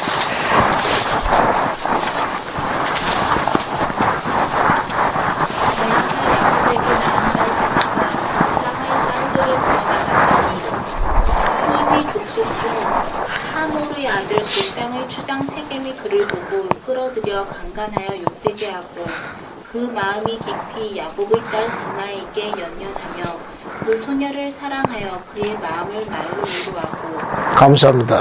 그래서 어디를 보시는 거면 25, 26절 손민자님 더 읽어보세요. 제3일에 아직 그들이 아파할 때 야곱의 두 아들 디나의 오라버니 시므온과 레위가 각기 칼을 가지고 가서 몰래 그 성읍을 기습하여 그 모든 남자를 죽이고 칼로 하몰과 그의 아들 세겜을 죽이고 디나를 세겜의 집에서 데리고 갔다. 감사합니다. 디나를 주겠다고 약속해놓고 그 대신 성약의 표징으로 할례를 받으라고 요구했어요. 모든 남자가. 할례를 모든 남자가 받았습니다. 아파할 적에 시므온과 레위가 가서 남자들을 전부 몰살시켰습니다. 그 사건을 이야기하는 거예요. 잔인했습니다. 그래서 아버지 야곱이 그것을 맹렬하게 비난했어요. 그 다음 9절 봅시다. 9절 보세요. 9절, 10절 두 절을 한번 읽어볼게요. 요 성구. 그래서 오한을 자면 두 절 한번 읽어봐요. 9절, 10절.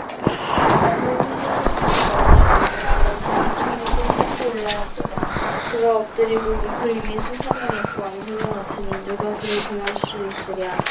그가 유다를 떠나지 아니하며 통치자의 지팡이가 그 발 사이에서 떠나지 아니하기를 실로가 오시기까지 이르리니 그에게 모든 백성이 복종하리라. 감사합니다. 유다는 사자 새끼로다고 이야기한 건 왕권을 암시하고 있어요. 사자는 왕권, 통치권을 상징합니다. 왜?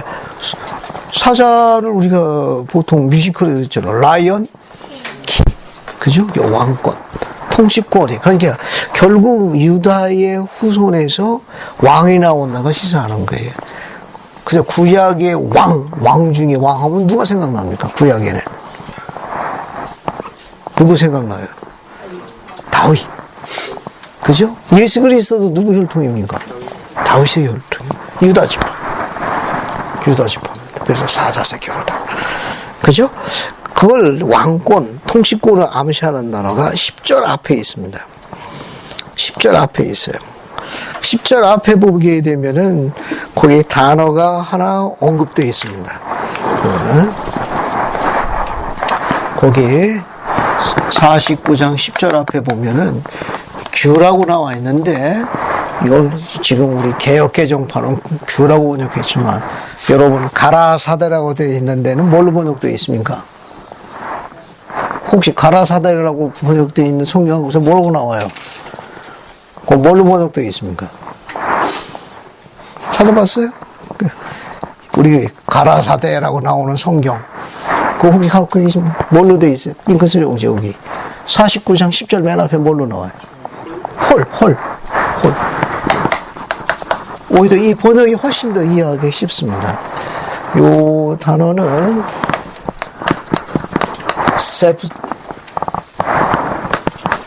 세프터라는 단어인데, 요거는 이 홀이라는 건 뭐냐면은 왕권을 상징하는 조그만 지팡이가 있어요. 그걸 홀이라고 부릅니다. 조그만 지팡이가 있어요. 이 규라는 말은 잘 쉽게 어감이 안 떠오르는 거예요. 요 단어는. 그래서 왕의 홀. 그래서 왕이 지니고 있는 왕권이나 통치권을 상징하는 지팡이를 홀이라고 불러요. 지금도 홀이라고 불러요. 그 홀을 이야기합니다. 그래서 홀이 유다를 떠나지 아니하게 했으며, 뒤에 이제 단어를 풀었었습니다. 통치자의 지팡이가 그 발 사이에서 떠나지 아니하느니 실로가 오시기까지 그리할 것이고 모든 백성이 다 그에게 모여 복종할 것이라. 거기 실로라고 나오죠. 실로. 10절에 다시 실로라는 용어가 나옵니다. 그래서 실로. 이 뜻은 화평을 가져오는 자, 그 실로라는 이름의 뜻입니다. 화평을 가져오는 자, 혹은 다스리는 권리를 지닌 자, 다스리는 권리를 지닌 자, 이런 뜻을 갖고 있다고 그래요. 실로라는 이 단어의 뜻은 화평을 가져오는 자, 다스리는 권리를 지닌 자, 이렇게 되어 있는데, 선지자 조셉 스미스는 계시로 설명했습니다. 계시로 뭐라고 설명했는가 하면은, 저 실로는 메시아, 곧 그리스도를 상징한다고 이야기했어요. 이건 계시로 주어진 거라고 가르쳤습니다. 그래서 우리는 여러 가지 문헌이나 그런 걸 기준하지 않고 계시에 의해서 실로는 곧 그리스도 메시아를 상징한다로 이해하고 있습니다. 그렇게 이해하시면 되겠습니다. 이거는 여러분 저 유인물과 교재에는 설명이 다 잘 나와 있어요. 그래서 실로는 화평을 가져오는 자, 다스리는 권리를 갖는다. 누구를 의미한다? 우리는 후기 성도는 누구로 이해한다? 예수 그리스도를 의미한다. 그 다음에 이제 22절 보세요. 22절도 한번 읽어볼게요. 이 내용도 재밌습니다. 자, 한번 읽어볼게요. 황찬자매 22절 한번 더 읽어봅시다. 요셉은 무성한 가지 곧 샘 곁의 무성한 가지라. 감사합니다. 요셉은 무성한 가지 곧 샘 곁의 무성한 가지라. 그 가지가 담을 넘었다. 이건 뭘 상징하죠? 이건 뭐 무성한 가지가 담을 넘어갔다. 뭘 상징하는 거예요? 감사합니다. 그 누가 글로 넘어갔죠? 미대륙으로. 리아 일행하고 누구하고 결합해서? 이스마엘하고. 리아이는 어디 지파예요? 므낫세 지파예요. 이스마엘은 에브라임 지파예요. 다 누구 후손이에요? 요셉의 후손이네. 몽땅 어디로 갔습니까? 담을 넘어갔네. 꿈보다 뭐가 중요해요? 해몽이 중요해요. 우리는 담을 넘어갔잖아. 미디로 갔고. 누가? 요셉의 후손이 갔잖아. 특히 이 성구는 리아의 일행이 미디로 간 걸 상징하는 내용입니다. 그래서 요셉은 무성한 가지고 샘 곁에 무성한 가지라. 그 가지가 담을 넘었도다. 성취됐습니다. 그 다음에 또 26절 보세요. 26절 내 아버지의 축복이 내 선조의 축복보다 나아서 영원한 산이 한없음 같이 이 축복이 요셉의 머리로 돌아오며 그 형제 중 뛰어난 자의 정수에 돌아오리로다. 이런 축복이 계속 요셉의 축복이 이제 영원한 산에 대한 축복을 언급했습니다. 이 영원한 산은 미대륙으로 알려져 있습니다. 거기 49장 26절에 영원한 산, 거기다 밑줄 치고 미대륙이라고 적으세요. 미대륙 땅을 상징하는 걸로 알려져 있다는 거. 거기. 그 다음에 이제 또들 보시는가 하면은 쭉 넘어가 가지고요. 거기 50장 24절, 25절, 26절 세 절 한번 다 읽어볼게요. 배구의 형제가 24, 25, 26 세 절을 다 읽어봐요. 50장 24절부터 26절까지. 요셉이 그의 형제들에게 이르되 나는 곧 죽을 것이나 하나님이 당신들을 돌보시고 당신들이 이 땅에서 인도하여 내사 아브라함과 이삭과 야곱에게 맹세하신 땅에 이르게 하시리라 하고 요셉이 또 이스라엘의 자손에게 맹세시켜 이르기를 하나님이 반드시 당신들을 돌보시리니 당신들은 여기서 내 해골을 메고 올라가겠다 하라 하였더라. 요셉이 110세에 죽음에 그들이 그의 몸에 향재료를 넣고 애굽에서 입가는. 감사합니다. 이제 여러분 오늘 제일 중요한 파트 중에 하나, 요셉의 이혼이라는 건데 성경에서는 삭제되어 있습니다. 거기 창세기 50장 24절하고 25절 요 중간에 조셉 스미스의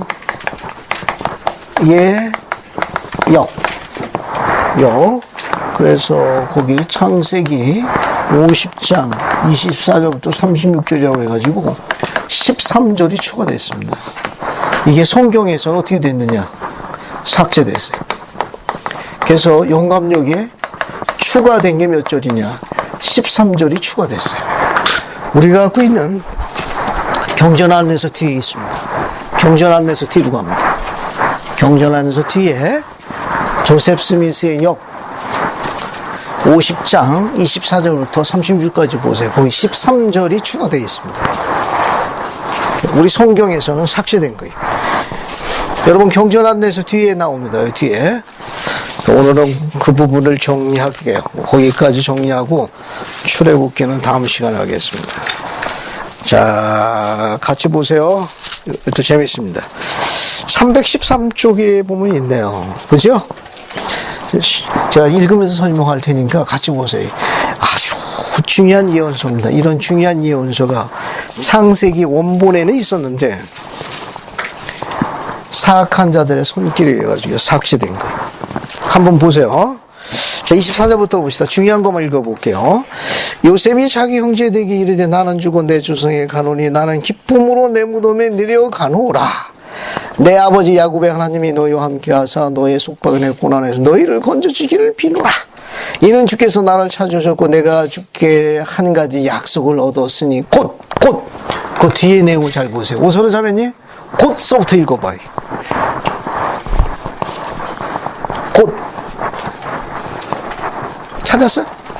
설아가 곧 못 찾고 있구만. 여기 내 허리 열매로부터 내 허리의 열매로부터 주 하나님께서 의로운 가지를 내 허리에서 너희에게 일으키시고 내 아버지 야곱이 이스라엘이라 이름으로 너를 위하여 선지자 하나를 일으키사 이 선지자가 너희 속박의 날에 나의 백성을 애굽에서 건져내리라. 그래, 감사합니다. 여기 보게 되면 누굴 일으키는가 하면 실로라는 메시아가 아니고 내 후손 중에 하나를 일으켜 세워서 거기 보세요. 24절에 이 선지자가 너희 속박의 날에 나의 백성 어디서 건져내리라? 애굽에서 건져내리라. 거기 선지자가 누구예요? 모세뿐이 없어요. 모세뿐이. 그죠? 자, 그래서 그 뒤로 쭉 넘어갑시다. 뒤로 넘어가게 되면 29절이에요. 29절도 마저 한번 읽어보겠습니다. 제정자매님 29절 한번 읽어봐요. 그리고 나는 그를 내 눈에 크게 하리니 이는 그가 나의 일을 할 것임이라. 이스라엘의 집이여 나의 백성을 애굽 땅에서 건지기 위하여 너희에게 일으키겠다 말한 자와 같이 그는 크게 되리라. 이는 선전자를 내가 일으켜 내 백성을 애굽 땅에서 건져내게 할 것임이니 그는 모세라 불리리라. 이 이름으로 그가 내 집에 속한 자임을 알리라. 이는 그는 왕의 딸에 의하여 양육될 것이요 딸의 아들이라 불리리라. 감사합니다. 요셉의 예언에 의하게 되면은 굉장히 자세하게 언급되어 있어요. 그러니까 요셉의 후손에 의해서 아브라함과 이삭과 야곱의 후손입니다. 이 후손 중에서 네 허리를 태서 역시 같은 혈통들입니다. 같은 조상, 이스라엘 조상이니까 뛰어난 선지자 하나가 나옵니다. 그 실로 메시아는 아니다. 하지만 그의 버금가는 뛰어난 자를 내가 하나 세울 텐데 그가 내 백성을 때가 되면 이렇게 세울 것이다. 왜? 요셉이 죽고 난 다음에 이 백성들이 400년 동안 애굽에 머무는데 종으로 속박됩니다. 그걸 속박에서 건져내도록 부름받은 선지자가 바로 모세예요. 직접 언급했는데 이 기록이 창세기에서 삭제됐습니다. 또 다른 선전자가 또 있습니다. 또 보세요. 30절, 31절 두 절 읽어보겠습니다. 박홍영 형제님 30절, 31절 두 절을 한번 읽어봐요. 그리고 그 성전자를 내가 내 허리에 이로써 일으켜 그에게 내 이름을 주어 내 허리의 자손들에게 나의 말을 가져다 주게 하며 나의 말을 가져다 줄 뿐만 아니라 마지막 날에 그 가운데 이미 나아갔을 나의 말을 그에게 확인시켜주리라. 주께서 말씀하시니라. 그런즉 내 허리의 열매가 기록할 것이요 유다의 허리의 열매가 기록할 것이라. 내 허리의 열매에 의해 기록될 것과 또한 유다의 허리의 열매에 의해 기록될 것이 함께 자라 거짓 교리를 무너뜨리며 다툼을 받아치며 내 허리의 열매 가운데 평화를 이루며 후일에 그들로 하여금 그들 조상에 대하여 알게 하고 또한 자기 성역에 대하여 알게 하고 감사합니다. 이제 이 성구를 앞으로 몇 개를 더 읽고 정리할 텐데, 이 성구를 이해하게 되면 왜 사악한 자들이 크고 가증한 교회에서 이 예언서를 삭제했는지 알게 됩니다. 회복과 관련이 있습니다. 만약에 이 기록이 성경에 그대로 원본 그대로 살아남았더라면 예수 그리스도 후기 성도 교회가 하나님께서 세우신 참된 교회라는 요셉의 예언이 일치하는 그분의 왕국이라는 걸 증거하게 됩니다. 고의적으로 훼손됐습니다. 여기 뭐라고 나와 있는가 하면 요셉이 어떤 예언을 받았는가 하면 내 허리의 열매가 기록할 것이요. 몰몬경의 출현입니다. 몰몬경의 출현은 회복의 표적이에요. 후일에, 즉 마지막 날에 복음이 회복되는데 그 표적이 뭐냐? 몰몬경이. 이 몰몬경을 누가 번역했습니까? 선지자 조셉 스미스. 선지자 조셉 스미스. 이 조셉 스미스의 붙인 이름이 어떻게 되죠? 역시 조셉 스미스. 조셉 스미스. 아버지 아들 이름이 동일하죠. 여기는 구분하기 위해서 시니어 1세라고, 여기는 주니어 2세라고. 이게 요셉이 예언으로 받아서 직접 기록을 남겼는데 창세기에서 삭제됐습니다. 만약에 남아있었더라면 이 교회가 그분의 왕국이고 선지자 조셉이 부름받은 요셉의 자손으로서 복음이 회복되는 선견자라는 걸 증거할 수밖에 없는데 성경에서 삭제됐습니다. 훼손돼 버렸어요. 한번 읽어볼게요. 31절. 내 허리의 열매가 기록할 것이요. 내 허리의 열매. 선지자 조셉 스미스를 암시합니다. 유다의 허리 열매가 기록할 것이라. 유다의 허리 열매가 기록한 것이 바로 구대륙이 하나님의 말씀, 성경을 상징하는 거예요. 유다의 허리는 성경을 나타내요. 성경을 나타내는 거고. 그 다음에 거기 보세요. 내 허리의 열매에 의해서 기록될 것. 내 허리. 즉 요셉의 허리에서 나와서 열매가 되는 건 선지자 조셉 스미스인가. 바로 뭐냐? 몰몬경을 이야기하는 거예요. 그래서 내 허리의 열매에서 기록될 것, 몰몬경과 유다의 허리에서 열매 기록된 것, 성경이 함께 자라 거짓 교리를 무너뜨리고 다툼을 가라앉히며 내 허리 열매 가운데 평화리는 후일에 그들로 그들이 좀 알게 하고 내 성이 알게 하리라. 이 성구가 창세기에 살아 남아 있었으면 선지자 조셉에서 참된 거, 몰몬경이 참된, 회복된 예수 그리스도 후기 성도의 참됨은 자동적으로 증거했을 텐데 사악한 악이 고의적으로 훼손했습니다. 뒤에 보세요. 뒤에. 그래서 33절. 그리고 그 선지자를 내가 축복하리니 그를 멸망시키려 하는 자들을 좌절할 것이라. 이는 이 약속을 내가 내게 줌이라. 이는 내가 너를 대대로 기억할 것이니 그의 이름은 조셉이라 일컬어질 것이요 그의 부친 이름을 따를 것이며 그 부친과 이름을 같이 쓸 것이라고 직접 요셉이 이 예언을 받았습니다. 그런데 이런 기록을 사악한 악에 허락을 안 한 겁니다. 훼손된 거예요. 자, 만약 이런 기록이 그대로 원본에 살아 있었더라면은 이 교회의 참됨을 증거하는데 훨씬 강력한 힘을 지니게 될 거예요. 그래서 여러분 뭡니까? 여러분 나눠진 유인물 자료 중에 있으면 유인물 자료를 보시고 없는 분은 교재를 보셔도 되겠습니다. 저 인용문 하나 읽고 마칠게요. 어딜 보시는가 하면은 여러분 교재의 100쪽을 보세요. 교재 100쪽. 유인물에는 맨 마지막 장에 있습니다. 이게 선지자 조셉 스미스의 이 그림이 있는 거 여기 보세요. 여기 보면 아버지의 축복에 대해서 기록해 놓은 게 있습니다. 여러분 유인물에 보시면 맨 마지막 장에 있습니다. 맨 마지막, 잠깐만요. 어디에 보시게 되면 여기 맨 마지막 생각할 점에 여기 맨 마지막 파라그래프 보세요. 맨 마지막 자녀를 축복해 줄 수 있는, 찾았습니까? 교재에서는 100쪽이 돼요. 100쪽. 100쪽 우측편 두 번째 문단입니다. 찾았죠? 여기까지 읽고 마칠게요. 같이 보세요. 자녀를 축복해 줄 수 있는 아버지가 있는 사람은 누구나 곤궁에 처할 때, 어려움에 처할 때 아버지의 축복을 부탁하여 받아야 한다. 정년기에 도달해 있는 모든 교회원은 성임된 축복사에게 축복사의 축복을 받을 수 있다. 축복사의 축복문은 지혜롭고 그 의미를 생각하며 읽고 또 읽어야 한다.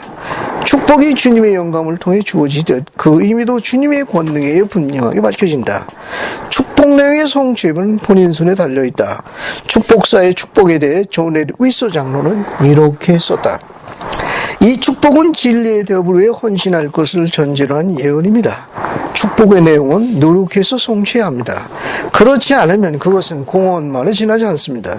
우리가 평생 노력하는 하나의 이상으로 또한 특별한 가능성으로서 사용할 때 가장 큰 가치를 발휘하게 됩니다. 축복사를 점쟁이로 여기는 것은 신권을 거스르는 일입니다. 축복사님이 기분 나빠하십니다. 이거는.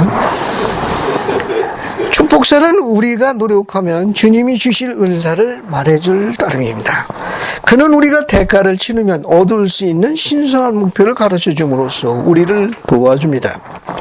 가장이 사랑의 영으로 주고 신권의 권세로 임봉한 축복은 우리의 생활에서 힘이 되며 살아가는 데 위안이 됩니다. 축복문을 제대로 읽고 지킨다면 축복은 폭풍이 부는 날에 닻이 되며 구름 낀 날에 우리를 격려해주는 메시지가 됩니다. 우리입니다. 우리. 잘못 표기돼요. 우기, 비가 오는 절기가 아니에요. 우리가 율법대로 생활한다면 그 축복은 이 지상과 그 이후에 우리의 목적지를 말해주며 삶이 계속됨에 따라 우리의 신앙을 강화해주고 진리로 인도해줍니다. 잘 보세요. 교회 교육기구에 지금은 이제 정년하셨습니다. 심장병에 정년하신 우리 교회 교육기구의 교육감이 계신데 스티븐 교육감이라고 계셨습니다. 그분이 꼭 누구 닮았을까? 여러분 그 토이스토리 있죠? 만화, 애니메이션 영화. 그 토이스토리 보면 거기 로봇 인형 나옵니다. 목은, 얼굴이 좀 몸은 비슷합니다. 한국에 처음 오셨을 때 그걸 딱 봤는데 토이스토리 그 로봇하고 너무 닮은 거야. 그래가지고 자꾸 이제 웃음이 나오더라고. 근데 굉장히 그 파워풀하신 분인데 등치에 비해가지고 그냥 얼굴이 많아서 몸이 헐크 비슷하게. 그래서 굉장히 좋아를 했는데 또 이렇게 눈물이 더 많으시네. 또 말씀하시는데 지금 기억나는 게 하나 있습니다. 정확한 건 기억이 잘 안 나는데 어린 시절에 아마 이혼을 한 것 같아요. 그래서 어머니가 그분을 키우셨던 겁니다. 그래서 방황하는 사춘기 시절을 보내가지고 자살을 해야 되겠다라고 생각을 하고서 그 언덕 위에 있는 나무에 가서 이제 자살하려고 올라가고 있는데 그 언덕에 있는 나무에 자살하러 가려는 그 언덕 근처에 축복사님 집이 계셨답니다.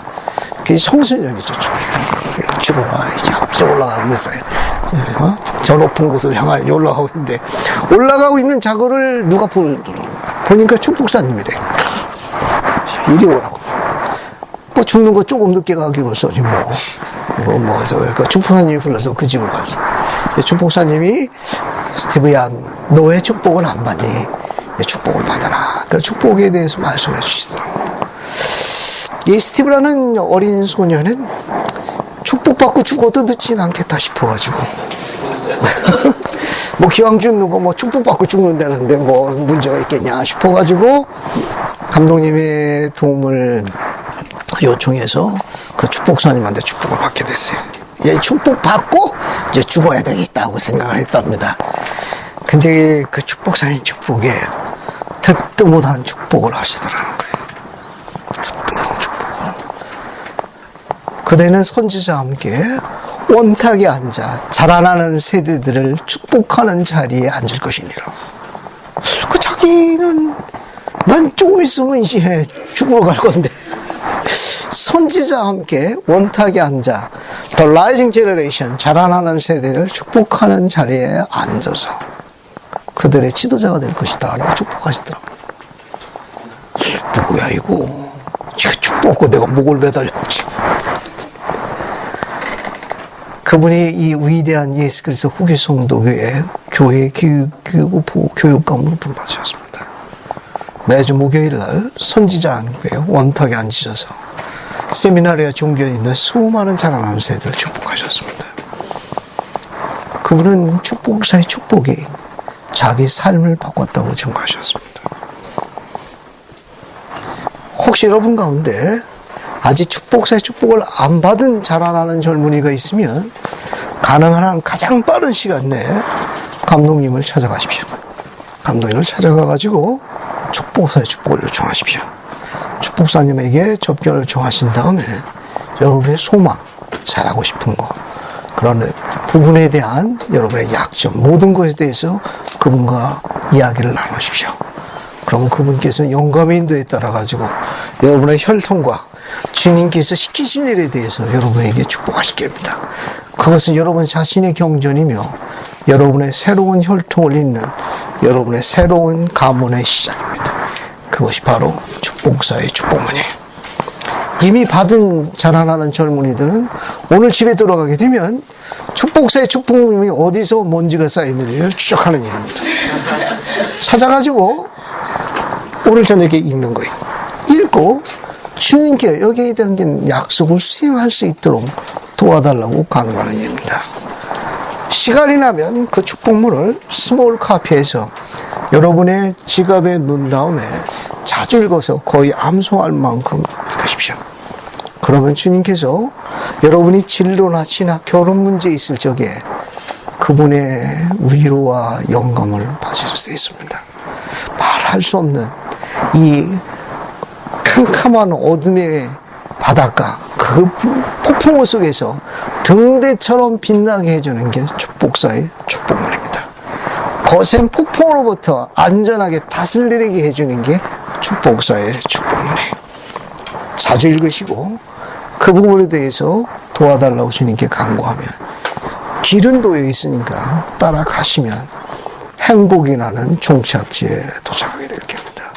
이 교회는 단순한 교회가 아닙니다. 실로 그분의 왕국이에요. 실로 이 세상 어느 곳에서도 없는 독특한 시스템을 갖고 있는 그분의 왕국입니다. 매일 경전 읽기를 강조하는 이유 중에 하나는 세상 방법과 다른, 우리는 다른 방법을 갖고 있습니다. 하나님의 말씀과 기도는 우리 몸 안에 있는 잠들어 있는 인자를 새롭게 업그레이드하는 독특한 그 무언가, 썸씽이 있습니다.